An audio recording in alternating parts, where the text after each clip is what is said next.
Today we are examining one of the strongest proofs that the Old Testament used by the first Christians was the Septuagint, the same canon preserved in the Catholic Bible today.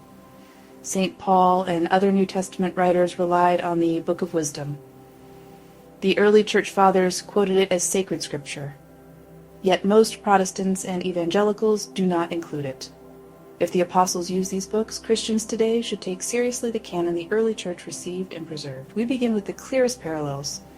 In Colossians chapter 1, Paul calls Christ the image of the invisible God in Colossians 1 verse 15. Wisdom chapter 7 describes wisdom as the image of God's goodness in Wisdom 7 verse 26. Paul calls Christ the firstborn of all creation in Colossians 1 verse 15. Wisdom chapter 7 says wisdom was brought forth before all things in Wisdom 7 verses 25 to 27. Paul writes that Christ holds all things together in Colossians 1 verse 17. Wisdom says that she orders all things well in Wisdom 8 verse 1. These passages align in structure and theology.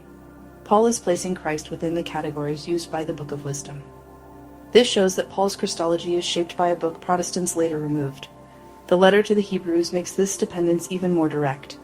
Hebrews describes the Son as the radiance of the glory of God and the exact imprint of his nature in Hebrews 1 verse 3.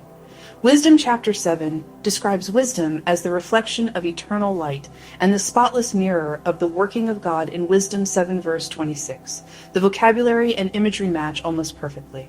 The author of Hebrews is drawing directly from wisdom to explain who Christ is. This means that the New Testament's understanding of Jesus is grounded in the Catholic Old Testament.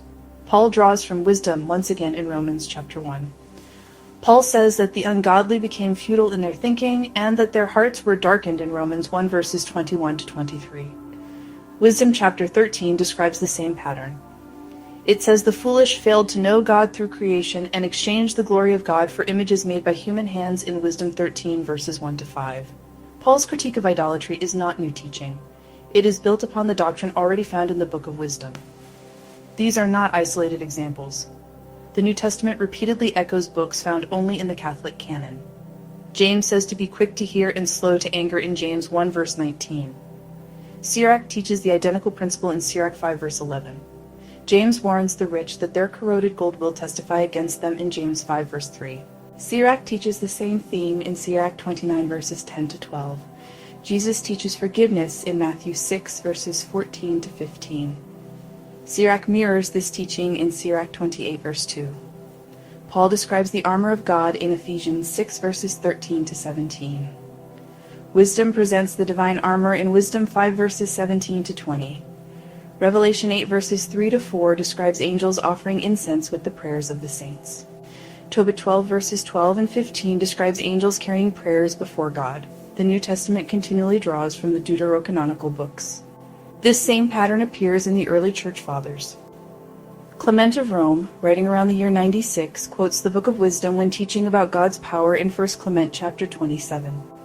Irenaeus uses Wisdom and Baruch in Against Heresies, Book 4, to describe salvation history. Hippolytus quotes the full Greek version of Daniel in his commentary, including the sections removed by Protestants. Cyprian uses Tobit and Sirach as scripture in his Testimonies, Book 2. Origen lists Wisdom and Sirach as part of the Church's scriptural library in his writings on the canon.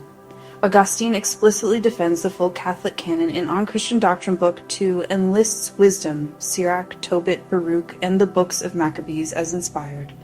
The Councils of Hippo in 393 and Carthage in 397 confirmed these books, and the Bishop of Rome ratified their decisions. The apostles themselves used the Greek Old Testament as their Bible. The ancient Greek scriptures contain all the deuterocanonical books.